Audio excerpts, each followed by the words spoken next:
Leave the money and get out quickly. Charlotte's harsh words saddened me. We may not get along, but we're family after all. How could she say something so heartless? As I felt lost, Thomas grinned and said, "Well, that went as planned. Mission accomplished." At that moment, I had no idea the chaos that was about to unfold. My name is Violet. I met my husband Thomas at work. I work in the office of a shipping company while Thomas is a truck driver. My first impression was that he's a robust guy, both physically and in personality. He's good at his job and kind to his colleagues. However, he wasn't so adept at the romantic game. Whether it was making a move or proposing, he was like a pitcher who only threw fastballs, no change-ups. But I prefer a straightforward man over a guy who thinks he's a playboy. As our relationship progressed and tensions eased, I found him quite interesting. Above all, he gave me a sense of security that I could rely on him. We got married and were blessed with 2 children. Our son and daughter have moved out and live on their own. Now, Thomas, Dad, and I live in a large house. Mom passed away 5 years ago due to illness. Thomas and I still work together at the same shipping company. Thomas has been promoted to a supervisor and now handles the dispatching. We had a happy marriage, but one worry was my brother Jason. Dad is soft on Jason. Jason has been dreaming of becoming a rock singer since he was a teenager. He's still chasing his dream, pompadour and all, no matter his age. I won't discourage anyone from following their dreams. However, when he runs out of money, he comes to borrow from Dad, and Dad, being soft, lends him the money. "Dad, lending money is fine, but has he ever paid you back?" "Violet, when you lend money, you should do it with the intention of giving. That means you shouldn't expect it back. Remember that." "But Jason thinks he'll somehow make it. He's underestimating life's challenges. Isn't that risky?" "When I was young, I dreamed of becoming a novelist. But Victoria's parents said if I was going to marry her, I needed a stable job, so I gave up my dream and chose to marry. I don't regret getting married, but I do regret giving up my dream." That was the first time I'd ever heard about my dad's younger days. So that's why I want to support Jason's dreams. But it doesn't seem like Jason's putting in much effort. Do you really think he can achieve his dreams while goofing off all day? Mountain climbing isn't just about conquering the peak. Every step you take along the way is part of the story. Well, you sound like a poet. Makes sense since you wanted to be a novelist. Come on, you're making me blush with such direct praise. I'm not praising you. Initially, I was worried that Jason had some dirt on Dad and was blackmailing him, but it turns out Dad also chases dreams, so he probably understands Jason's desire to escape reality. One day, Jason brought a woman home. "Let me introduce you. This is Charlotte." From her name, I expected a dainty woman. She was, well, big. "Hi, I'm Charlotte." "I'm Violet, the sister. Nice to meet you." Charlotte is 5 years younger than me, but much larger in build. Our first impression of her wasn't great. She was curt to both me and Dad, leaving us with the impression that she had poor manners. Eventually, Jason and Charlotte got married, so she became my younger sister-in-law. Neither Jason nor Charlotte held full-time jobs. They were always quitting their part-time jobs in a huff. Charlotte practices jiu-jitsu and has a short temper, often bragging about putting her arrogant bosses or seniors in joint locks. I just hope she never gets arrested for it. Jason brags about stories that aren't brag-worthy, like headbutting a disrespectful boss. 2 kinds of stories I really can't stand: bragging about bad behavior in the past, bragging about fights. I think many women also find these kinds of bragging a turn-off. One day, Jason came home to borrow money from Dad again, and I finally spoke up. "Jason, you're working, right? Why don't you have any money?" "I got into an argument with a plant manager just because I forgot to put away a cart. I told him it was workplace harassment. He yelled again, so I gave him a flying knee kick to the chin." Charlotte seemed pleased, asking, "Total KO?" I decided that if Dad wouldn't say it, I would. Every workplace has people you won't get along with, but even people I initially disliked turned out to be decent later on. I've often been glad I didn't pick a fight. You and I lead different lives.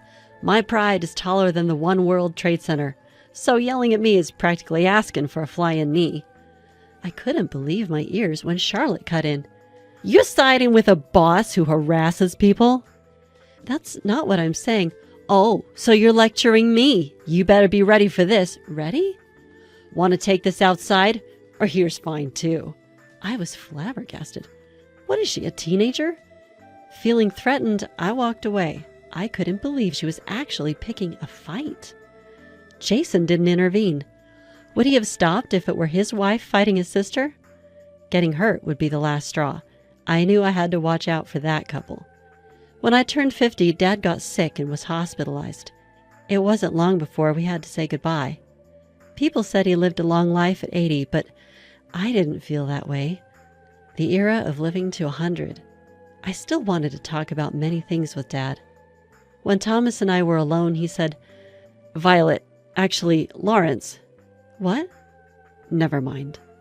"What do you mean, never mind? Just tell me." "Later." Before much time had passed since the funeral, Charlotte approached me. "Did Lawrence leave a will?" "A will? Probably not. He was hospitalized so suddenly." "And if there's no will, then the inheritance." "You're already talking about inheritance? I guess you're not even sad." "How dare you? Want me to put you in the hospital? Try me." When I raised my voice, Charlotte grabbed my arm in anger. I was taken aback but didn't want to apologize. "Should we call the police?" "What are you doing? You made me sound like a monster for bringing up the inheritance, so I thought I'd teach you a life lesson with an arm lock." "You're the one who's wrong, Violet." "Enough! Don't yell. What are we going to do about the inheritance?" I was momentarily speechless, but then I glared at Jason. "Jason, aren't you sad that Dad passed away?" "That's irrelevant." "Stop calling me stupid. I don't want to be called stupid by someone as stupid as you." "What did you just say?" The atmosphere was tense until Thomas arrived. "What's going on here?" "Wife, you better tell your husband to raise the kids right." Those words crossed the line. "I'll pass that message right along to Jason." "Good on you. I'm fed up with you, Violet. This makes my decision easier." "Decision?" Jason dropped a bombshell. "I'm the eldest son. That means the house and Dad's inheritance are all mine." "Are you out of your mind?" "I'm perfectly sane," Jason said, stone-faced. Just as we were stunned by his audacity, Thomas spoke up. "Violet, let's try to keep a cool head. We're not making any progress." "Fine." We sat down at the table to hash it out. "The inheritance is all mine and Charlotte's. Violet, I want you to give up your claim." "That's ridiculous." "Our dad isn't rich. If we split it between two households, there won't be much left." "There's only two of Dad's children, me and Jason, so it should be divided between us." But Jason scowled. "Look, Violet, you and Thomas both have jobs and are doing fine. I'm the one pursuing my dreams, so I'm the one who needs the money." "Why don't you get a job, Jason?" "Let me finish. Living in the house means no rent, and with the inheritance, I can take on the world. Dad was cheering for me, you know. The best way to honor him is to pack Carnegie Hall." "You can't even pack the local park." "What if I do fill Carnegie Hall? Will you put your money where your mouth is?" "What are you talking about?" I seriously considered calling the police. "Thomas, what do you say? Can you give in?" "I cannot." Then Thomas calmly asked Jason, "So, you're asking Violet to relinquish her claim?" "Yes." "And you're okay with that, Jason?" "What are you talking about? Of course it's not okay." At that point, Charlotte glared at me. "Shut up. You've been yapping like a puppy this whole time." Such words should not be tolerated. When I glared at her, Charlotte glared back with an angry face. "Is it cute to yap like a puppy only until you're in your 20s? Stop pretending to be a young girl. It's embarrassing for a 50-year-old hag." "Take that back. I won't tolerate insults." "Thomas, wasn't it? You should have set her straight. What a useless couple you are." At this point, I couldn't keep quiet. "If you weren't as big as a hippo, I'd have slapped you a long time ago." For a moment, Charlotte looked dumbfounded, but then turned to Jason. "Did your sister just call me a hippo?" "Violet, apologize while you still can." "I'll apologize when Charlotte does." "Enough, both of you. Violet, calm down." "Fine. Let's proceed with the disinheritance, Violet." I looked at Thomas with wide eyes. but something in his gaze told me he had a plan. Why else would he agree to such an unreasonable demand? I had no choice but to trust Thomas. So, Jason, just to confirm, you're fine with Violet being disinherited? I've been saying that. Stop making me repeat myself. It's annoying. What an infuriating couple. A wife who acts younger than she is, and a husband who thinks he's smart but is actually dumb. Leave the money and move out already. Charlotte's harsh words saddened me. Aren't we still family, despite our differences? How could she say such merciless things? Why should we be the ones to leave? I couldn't agree to this. We'll find a new place soon, but we have belongings. Please give us a bit more time. If you take too long, I'll throw everything outside. Try it, and I'll call the police. Think I'll be scared if you mention the police? I'm not afraid. Call the Marines if you want to arrest me. Unable to contain my anger, I stepped outside. I wonder if Dad is also at fault. Thomas smiled at my confusion. It worked. Our plan was a success. What? These moments make me thankful for our savings. With savings, you don't need to borrow money. Even with zero debt, there are still substantial monthly expenses: rent, utilities, food, taxes. Taking on more debt would naturally make things tougher. I've always made it a point to avoid loans, pay in full for what I buy, and save a bit each month. Years of this kind of effort mean we won't be in a bind when emergencies happen. Maybe Jason set a bad example. He lives impulsively, and when he's out of money, he turns to Dad. It was one thing when Dad was working, but he had no problem borrowing even after Dad retired. I always tell my kids how important it is to save, so they don't end up like that. Thomas and I settled into our new condo. Once we'd finished unpacking, Thomas said, "Let's consult a lawyer first." A lawyer? To initiate the renunciation of inheritance. Are we really giving it up? That's when Thomas finally told me what he had almost mentioned before. While playing chess with Lawrence, he quietly mentioned that he lost all his savings and is in debt. What? Because of Jason? Yes. That made them even more unforgivable. Maybe that couple also shortened Dad's life. You're not entirely right, but you're close. Huh? Thomas told me something even more shocking. Charlotte had yelled loudly from behind Dad and pushed him with both hands. It wasn't just a one-time prank, it had happened multiple times. Dad started fearing it was an attempt to induce a heart attack and couldn't say anything when Jason came to borrow money. I never thought they'd go that far. In other words, Lawrence had much more debts than assets.